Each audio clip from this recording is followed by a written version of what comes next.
are concerned, with due respect to them, this is a joke.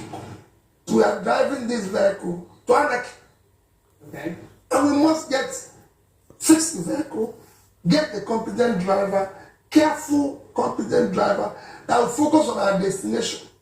The inequality in weight distribution in Nigeria is unacceptable. 350 Nigerians owe ANCOM 5.4 trillion. That is about 15 billion each. So that is bad debt. So some of these rich men are just this is bad debt. Bad debt. Right. If you take 5.4 trillion and share it to our unemployed undergraduates at 1 million, it will be 5.4 million. And I'll tell you, from my own experience of being at 1 million, about 60% of them will make it. That's 3.2 million.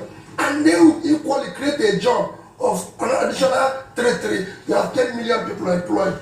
That is how economy works. Let's go. Economy doesn't work on giving people money to eat today and then nothing for tomorrow. You are elected to be a resource creator and manager. I like that. You should create wealth. You should be able to say, what do we do to save money?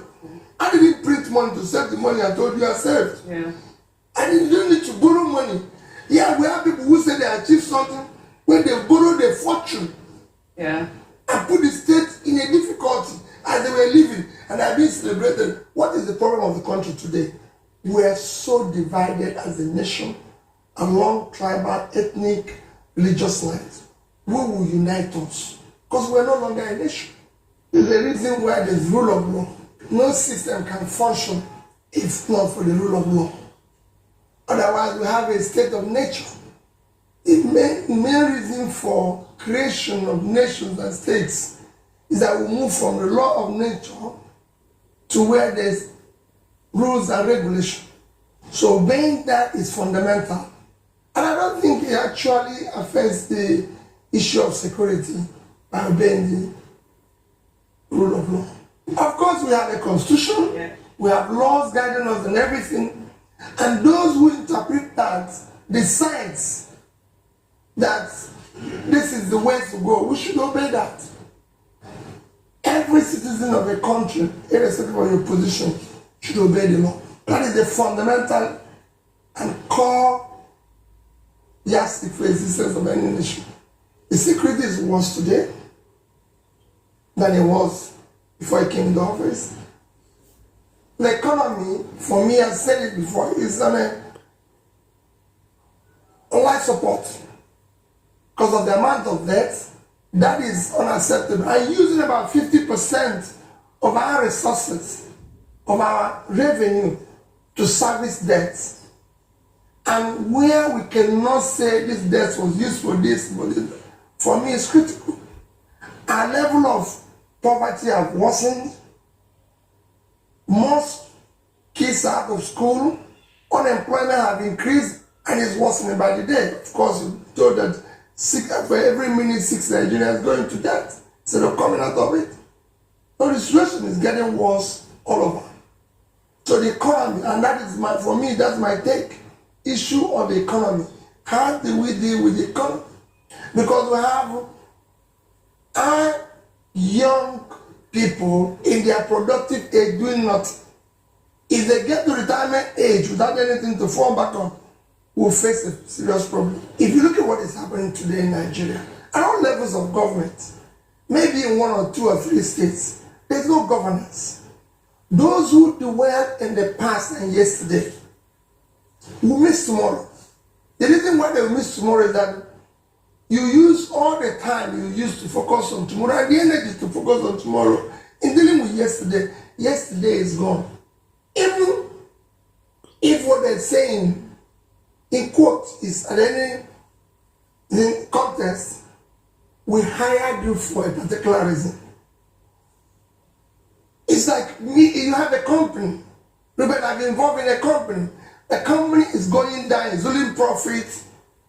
Then we hired you, Ruben. And then you put the company into chapter 11 and you're complaining, but we were losing money when we hired you. So we wanted to do a turnaround. Why did we vote for APC government? Because they said the country is collapsed, the country is broke, they will change the economy, they will make Naira 1:1, they will do this. There's a list of what they said. What we want to hear is what you promised.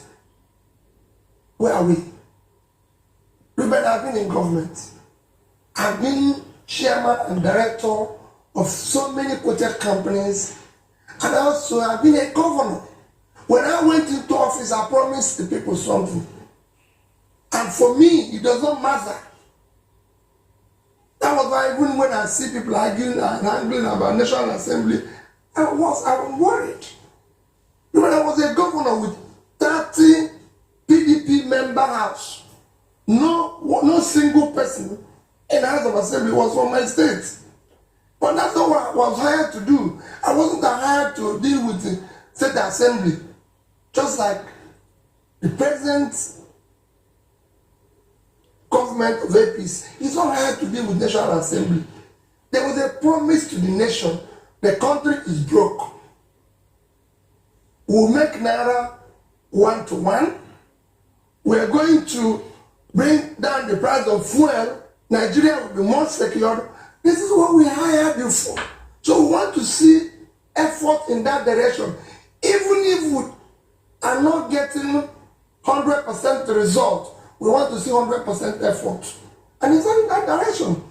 Why is all this waste of time for everybody to pay? As far as I'm concerned, with due respect to them, this is a joke. If you look at nations that have done well, I always want to compare ourselves with China, for example. Why do I compare ourselves to China? Because it has a huge population of 1.3 billion. China in 1980 had a per capita of what you used to measure. One of the biggest things you used to measure a country's progress is per capita. China per capita. GDP. No. Okay. GDP per capita. China GDP per capita is $193 in 1980. Nigeria was 870. Today, China GDP per capita is $8,063, which means they've been able to pull it to over 4,000%. Wow. Nigerian GDP per capita is 2,000. Well, we just done 200. We just done 200. We just done 200%. If only we have worked hard and is at 1,000%, it would have been 8,000 something. Our overall GDP would have been about 1.6 trillion today. We would be in the mess we are. And I can give you so many other countries, Thailand, South Korea, everything. I can give you where they are, where they were then. Even in terms of savings that we just say, oh, we're doing this, we've been our foreign reserve have gone up to 40. That is the celebrating what?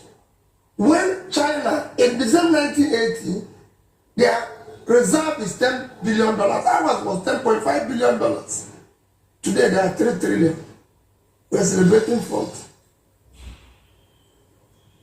Let's get serious. This is a country. I can tell you, this country has every potential to be one of the best by the year 2050. All we need to do is to change the present trajectory and focus on tomorrow. There's so many, and what we are not asking people to do is not rocket science. It is done everywhere in the world, easily. And I can say, even in our small Anambra state, very small, if I can serve a state for 8 years, we're not owing workers, we're not owing anybody, we're not owing any contractor, no supply and everything. And Ruben, the day I left office, I said everywhere, the banks are here in Nigeria that I left in Fidelity Bank, $56 million, 12 billion naira. In Access Bank, $50 million, 12 billion naira. In Diamond Bank, $50 million, 12 billion naira. There are banks here in Nigeria. All the MDs have come and said, yes, the money was there, and we're not owing any supply, anybody, no pension. If you have a situation where Ruben, you have a car that has an engine knocker, even if you change all the drivers, they won't do anything.